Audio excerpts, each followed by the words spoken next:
활짝 웃으면서 준비하시고 메리 크리스마스 하겠습니다.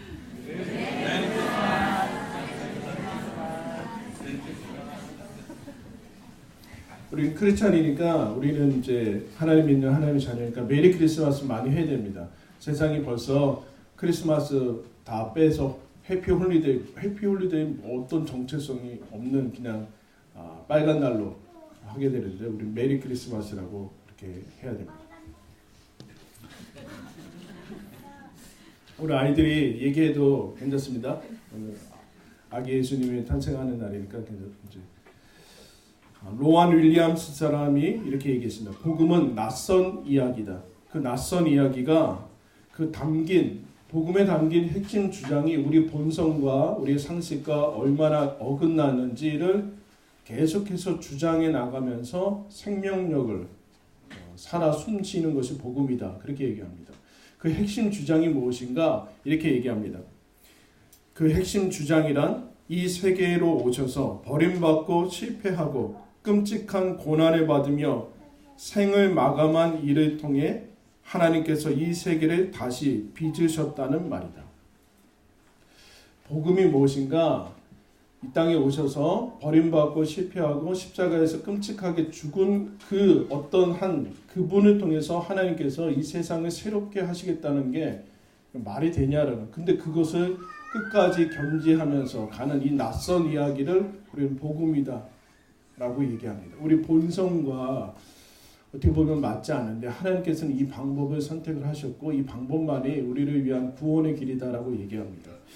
그 복음의 시작이 성탄이죠.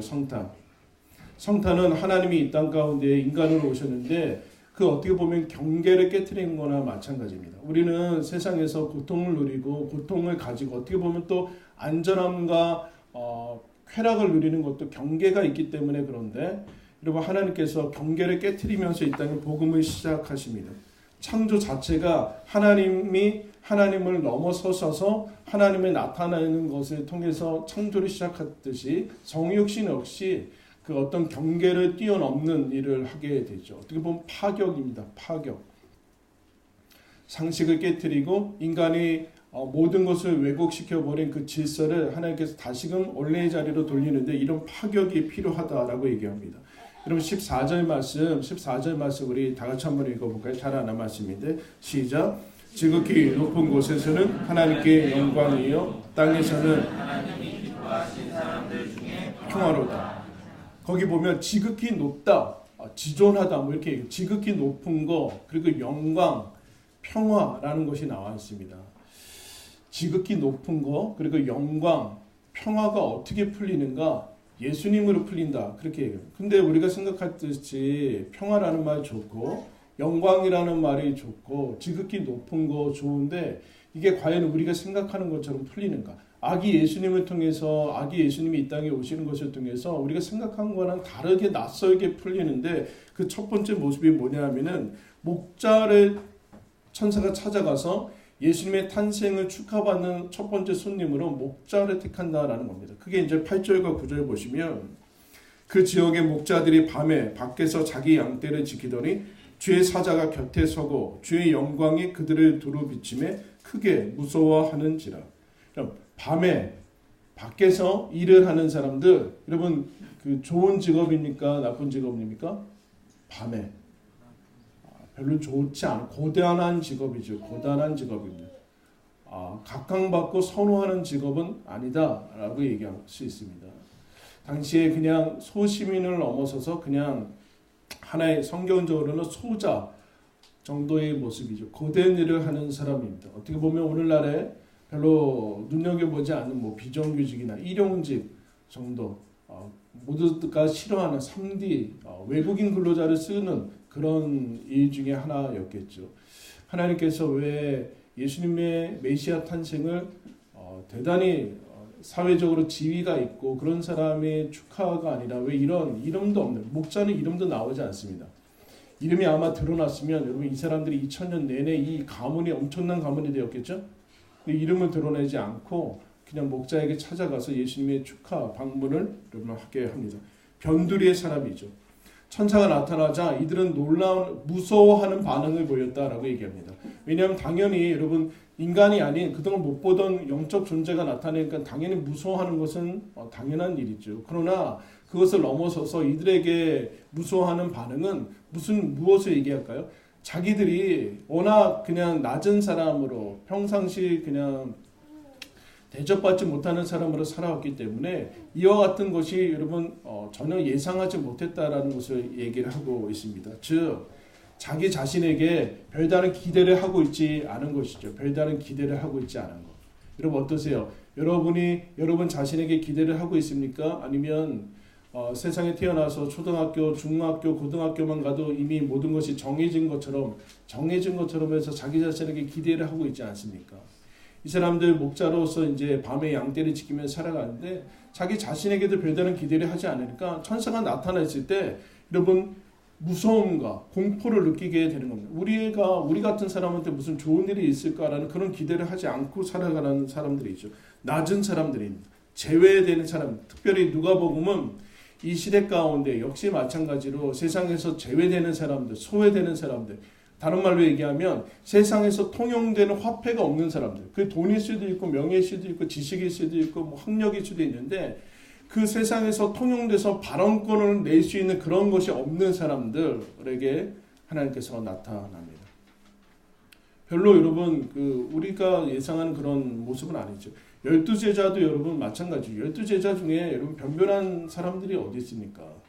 어부요, 세리요, 뭐 그런 사람들인데 하나님께서 그 사람들을 택하는 것을 우리는 늘 잊고 있는 것 같습니다.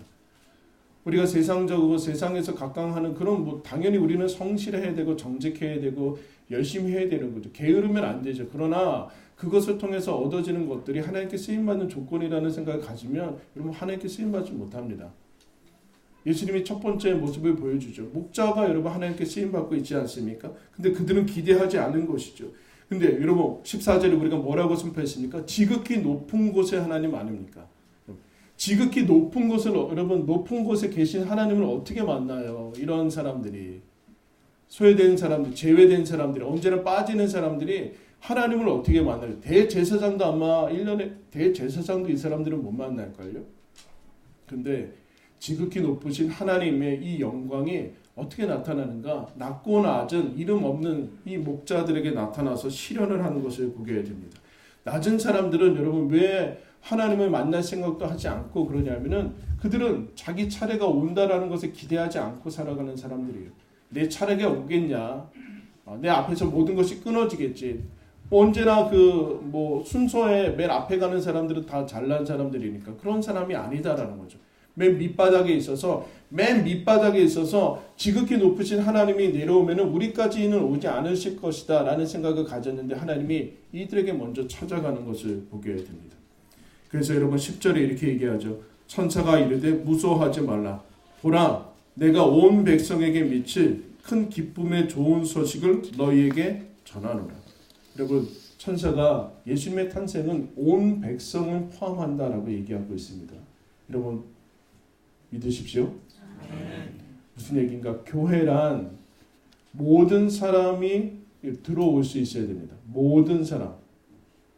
세상에서 어떤 경계를 가지고 있고 어떤 부류를 나누고 하는 것과 상관없이 교회란 온 백성에게 미치는 좋은 소식이기 때문에 만민한테 선포되어지고 만민의 골고루 모든 사람이 있어야 됩니다.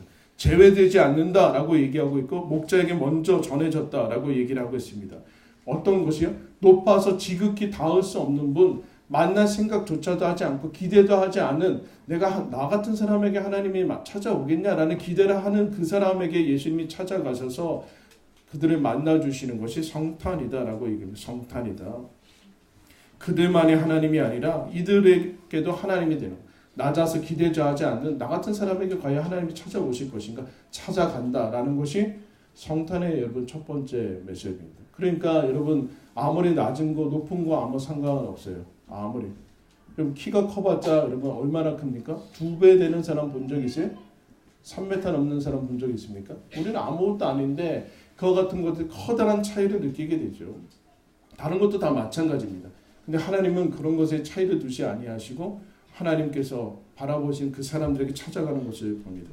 그러면 여러분 이들이 높은 사람이 아니라 낮은 우리를 만나주셨다 해서 드디어 우리도 이제 높은 사람이 되냐 그런 환상을 가지지는 않아요, 여러분. 그래서 이 사람들한테 선포하는 복음의 메시지가 무엇인가? 오늘 다윗의 동네에 너희를 위하여 구주가 나신다. 그게 그리스도 주시다. 그래서 여러분 이 사람들이 어떤 반응을 보입니까? 야, 우리가 이제 드디어 인생이 역전되고 대박이 나겠구나. 그렇게 하지 않습니다. 그리스도 구주를 어떻게 나게 하시는가? 두 번째 여러분 보시면 12절에 이렇게 얘기합니다. 우리 12절 다 같이 읽을까요? 시작. 너희가 가서 강보에 쌓여 구유에 놓여있는 아기를 보리니 이것이 너희에게 표적이니라. 천사가 곁에 서서 영광이 둘러비치고 놀라고 우리 같은 사람한테 나 같은 사람한테 이런 좋은 소식이 펼쳐지는가 하고 그 다음에 어떻게 하나님께서 영광과 평화를 이제 성취해 나가시는가? 너희들 이제 구유에 놓여있는 아기를 볼 것이다 라고 얘기합니다.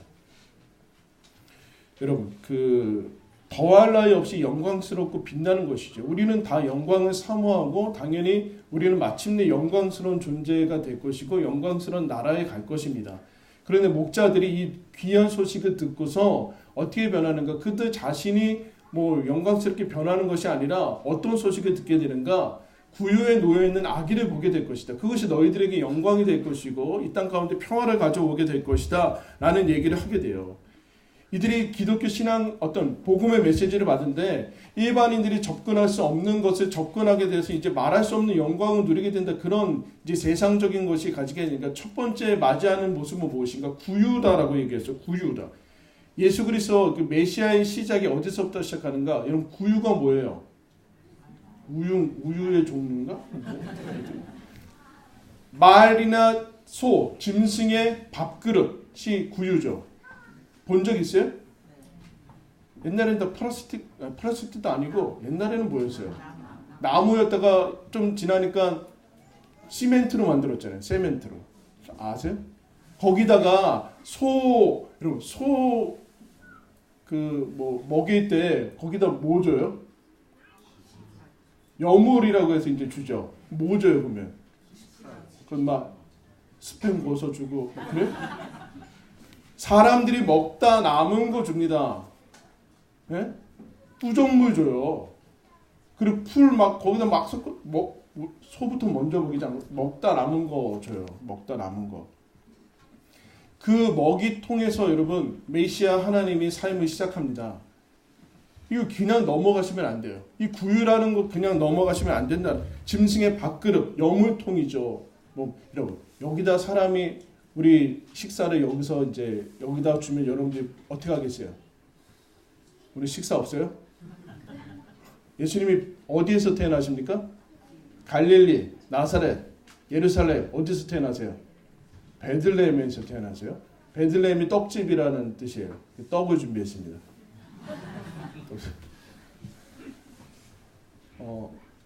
밥 주는데 여러분들 이 짐승 밥그릇에다 주면 여러분이 그 밥을 먹겠습니까? 모욕이죠.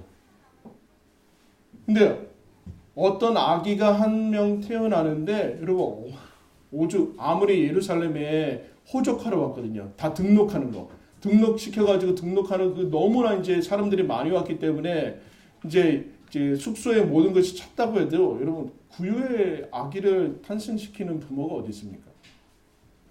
근데 메시아가 그 많은 장소 중에서 구유를 택했다라는 것을 여러분 기억을 해야 됩니다.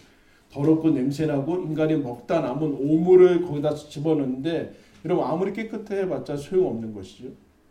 영광을 어떻게 신현하시는가? 지극히 높은 곳에 하나님께 영광이라는 이 문장을 예수님이 어떻게 실현을 하시는가?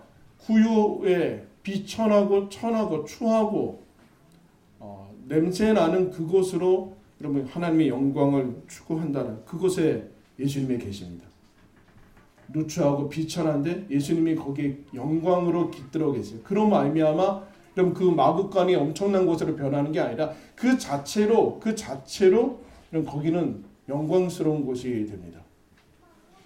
마구간이 갑자기 왕궁으로 변하지 않아요. 대저택으로 변하지 않아요. 그 당시 금으로 다 발라버리는 성전에 계시지 않아요. 여러분 금으로 다 발라버린 성전에 계시지 않아요. 로마 교황청에 일반인이 들어갈 수 있어요? 못 들어가요, 여러분. 못 들어갑니다. 거기 엄청난 천문학적인 액수의 보석들이 여러분 다 발라져 있어요.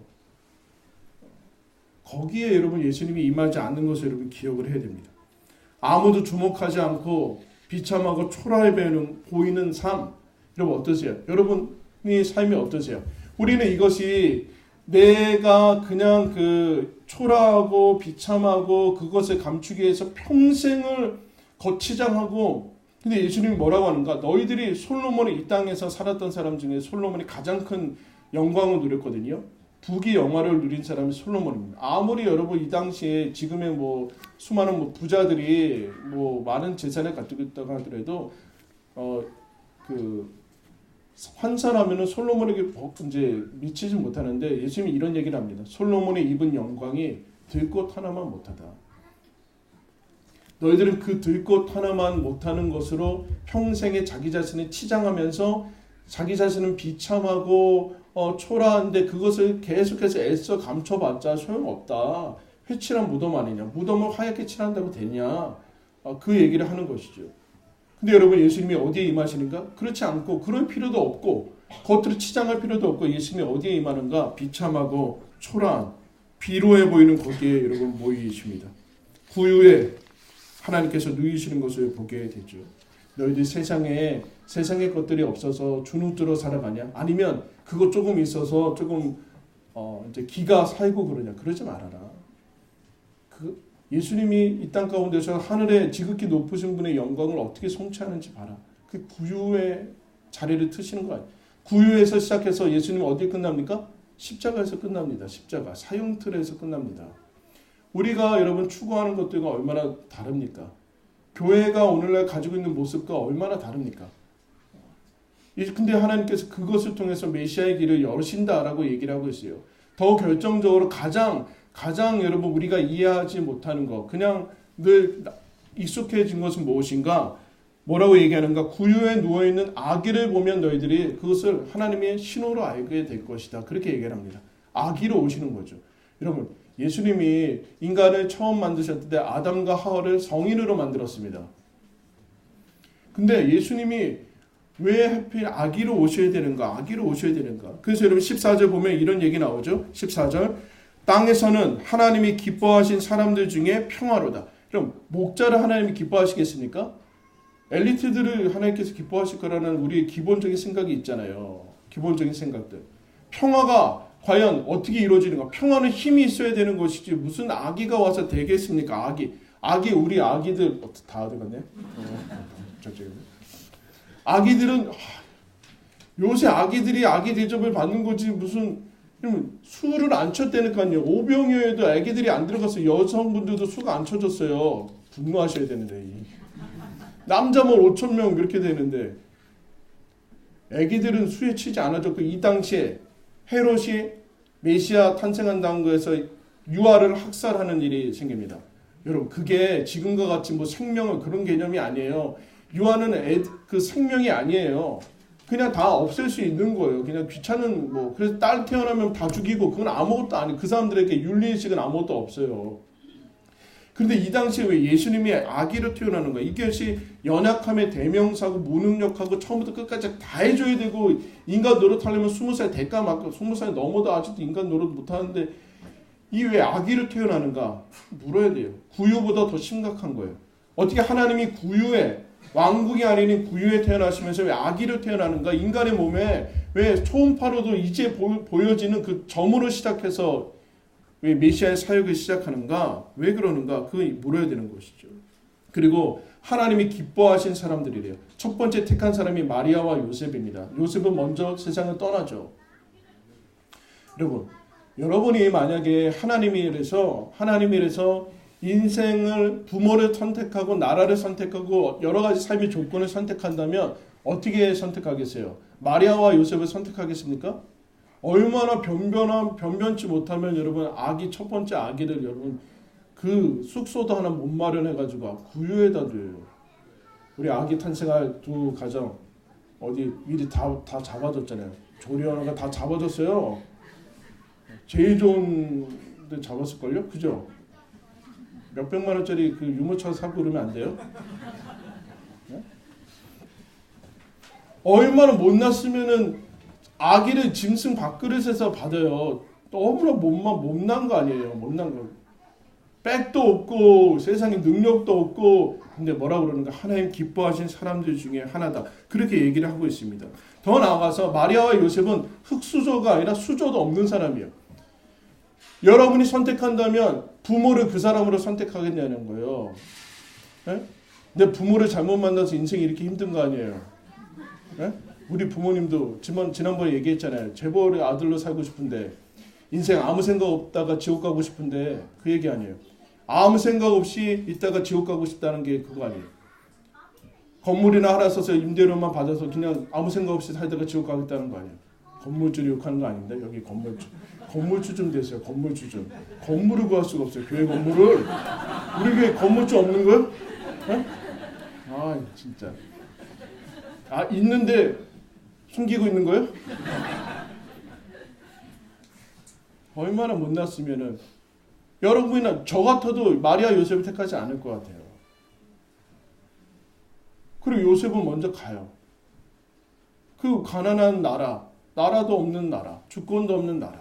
그 중에서 뭐 대제사장도 아니고 아무것도 아닌 그 신분으로 예수님이 회피도 구유에 태어나고 무슨 목자들을 이런 삶을 택하겠냐는 거예요. 근데 하나님이 아무 생각 없이 그냥 우연히 이 가정과 여러분이 태어났겠습니까? 왜 이런 식으로 태어나냐? 물어야 된다. 마리아와 요셉은 낮은 사람들이고 그러나 비천한 사람들이고 별 볼일 없는 사람일지 모르지만 여러분 별 볼일 없는 부모에서 태어나서 구유에 탄생한 이 아기가 무슨 장래가 있어요. 근데 이분이 메시아라니까요. 이분이 메시아예요. 우리는 이거 얼마나 딱 여기에서 평생 올무에 묻겠어요. 제 친구도 아직도 대학 타령을 하고 있어요. 무슨 30년이 가까이 지났는데 그때 내가 그 대학을 가서 무슨 바보 같은 멍청한 소리를 하고 있어요. 그게 무슨 의미가 있냐는 거예요. 지금 예수님이 왜 이 가정이 태어나는가? 왜 이 별 볼일 없는 부모 밑에서 태어나고 목자들에게 태어나고 구유에서 태어나는가? 이 얘기를 해야 되는 거죠. 그래서 뭘 하고 싶어 하는가? 너희들이 가지고 있는 하나님 상, 그리고 영광, 그런 가치관 제대로 된 거 아니다. 깨트려 버려라. 깨트려야지 너희들에게 구원이 오고 기쁨이 온다. 여러분, 기쁨의 결핍 시대 아닙니까? 여러분 기쁘세요? 기쁨의 결핍 시대 아닙니까? 기쁨을 상실한 지금 시대 아닙니까? 우리 역시도 여러분 무슨 기쁨이 있습니까? 성탄절 오늘 예배 오는데 막 기뻐서 막 뛰어서 오신 분 계세요? 아 이틀밖에 안 된 것 또 예배 드려야 돼. 별다른 할 일도 없고 그러니까 이제 뭐 가서 그러고 오셨냐? 기쁨의 결핍 시대죠. 평화 어떻게 이루어지는가? 여러분 아기들이 있는데요. 신기하게도 사람들은 아기들 주변에 모여요. 아기들 주변에 모여서 귀엽다 막 애기들 주변에 모이고 애기들 주변에 웃음꽃이 피어요. 아기가 여러분 어른이 유일하게 물론 강박한 사람은 어쩔 수 없지만 어른이 유일하게 부끄러움을 느끼는 대상은 아기 앞에서입니다. 인간의 어른으로서의 탐욕 포장하죠. 사람들은 뭐 알면서도 속아 넘어가 주지만 아기들 앞에서는 자기가 얼마나 때가 묻었는지 얼마나 타락했는지를 알게 됩니다. 총칼을 아기 앞에서 여러분 무력해 줍니다. 아이 앞에서 총칼을 꺼내고 해봤자 무슨 의미가 있어요. 아이들 앞에서 이게 유아세례 받은 애들 앞에서 나 무슨 대학교 나왔다 해봤자 아무 소용 없다니까요. 아무런 의미가 없는 것이죠. 그래야지 평화가 온다라는 그 얘기를 하고 있어요. 너희들이 가진 거 이 아이들 앞에서 무슨 의미가 있냐. 메시아가 그렇게 오고 계시다. 그렇게 얘기를 하고 계십니다. 무슨 얘기인가. 그들만의 교회, 지금 예루살렘에 있는 유대교, 그들만의 신, 그들만의 리그, 그들만의 천국, 그들만의 교회, 그거 깨트리라고 예수님이 가장 낮게, 나보다 더 낮게, 누구보다 낮은 사람이 없게끔 더 낮게, 더 비천하게, 더 약하게 예수님이 오십니다. 예수님과 비교해서 여러분 비굴함을 느끼는 사람은 없어요. 내가 어디에 갔는데 어떤 사람이 나에 대해서 자존감을 낮게 느끼고 비굴함을 느낀다. 바보 같은 짓이에요. 바보 같은 짓이에요. 예수님이 하나님이신데 그런 잘난 척을 하고 오시지 않는다라는. 왜요? 이거 이래야지만 기쁨의 소식이 될 수 있다.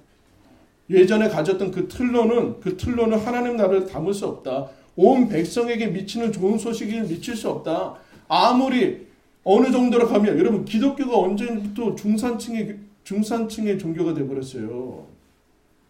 기독교는 부유한 자의 여러분 종교예요? 가난한 사람의 종교예요? 모든 사람의 종교예요. 가난한 사람의 종교라고 우기지 마세요. 가난한 사람의 종교라고 하는 이유는 가난한 사람들은 아까 순서가 돌아오지 않고 차례가 돌아오지 않고 언제나 제외되는데 기독교는 모든 백성에게 선포되는 거기 때문에 이들도 돌아올 수 있다. 그 얘기를 하는 거. 어디까지 가는가? 눈먼 자까지 가고 가난한 자까지 가고 죽은 자까지 가고 병든 자까지 가고 사회 윤리적으로 타락한 자까지 가는 게 복음이에요. 그 우리가 그것을 깨트리면서 경계를 넘어서서 가고 있느냐? 그게 교회예요. 그것을 깨트리지 못하면 우리는 사교 집단이에요. 종교 집단이에요. 종교 집단은 시간이 거듭될수록 계속해서 타락합니다. 개토화되는 거예요. 개토화. 유대교처럼. 예수님이 그것을 뒤엎으시고 파격적으로 여러분 오십니다. 나보다 더 비참하게 오십니다. 그래서 무슨 얘기를 하는가? 너 기죽지 마라. 기죽지 마라. 세상 사람들이 그리고 너가 태어난 것 가지고 태어난 것 가지고 굴레 씌워서 기죽지 말아라. 너 하나님의 사람이다. 그 얘기를 하는 거예요. 너 하나님께 기뻐하시는 사람이다. 그게 여러분 세례예요. 여러분 세례 받으셨죠? 세례 받으셨죠? 오늘 얼마나 감사한지 몰라요. 아기 유아 세례 우리 3명이나 받고 또 이제 입교하고 또 세례 받으셔서 얼마나 감사한지 모릅니다. 그게 무엇인가? 높고 낮고 영광이 있고 비천하고 아니면 뭐 잘나고 무능력하고 그런 이제 이런 틀이 아니라 너는 하나님의 사람이다 라고 하는 거예요. 나는 못난 나, 잘난 나, 아니면 뭐 능력이 있는 나, 아니면 능력이 없는 나, 그런 개념, 그런 틀이 아니라 그런 틀을 깨트리시고 나는 이제 하나님께 사랑받는 자다. 어떻게? 예수를 통해서 알게 됩니다. 그게 여러분 성탄입니다. 성탄. 지극히 높으신 하나님이 언제나 저와 여러분을 만나주세요. 언제나 저와 여러분을 만나주세요. 누가 여러분을 만나주겠습니까? 뭐 몇몇 사람은 잘나서 뭐 높은 사람 만나면 뭐 합니까? 점심 한번 만나려면 한 몇백만 원 주고 저한테 저 한번 만나려면 얼마 들까요? 얼마 들까요? 왜 웃으세요? 예수님이 언제나 우리를 만나주시고 나랑 같이 사시고 사랑하십니다. 그러기 위해서 구유에서 시작하시고 십자가에서 마치셨습니다. 그게 여러분 성탄입니다. 예수가 오셨습니다. 이 땅 가운데 예수님이 오셔서 지극히 높으신 하나님이 이 땅 가운데 나에게 오셨어요. 그래서 하나님이 뭐라고 선포하시는가? 너 하나님이 기뻐하시는 사람이다. 너 하나님이 사랑하는 사람이다. 그러므로 너 기뻐해라. 예수님 때문에 기뻐해라. 예수님 때문에 즐거워해라. 그것이 우리들에게 주시는 복된 소식이다 라고 말씀합니다. 이 성탄의 주인공 예수님을 통해서 우리의 삶이 새로워졌습니다. 여러분 이 기쁨을 놓치지 마시고 하나님의 자녀답게 기쁨을 입은답게 사랑받은 자답게 여러분 성탄의 기쁜 소식을 전파하며 누리며 살아가는 저와 여러분들 되길 바랍니다. 기도하겠습니다.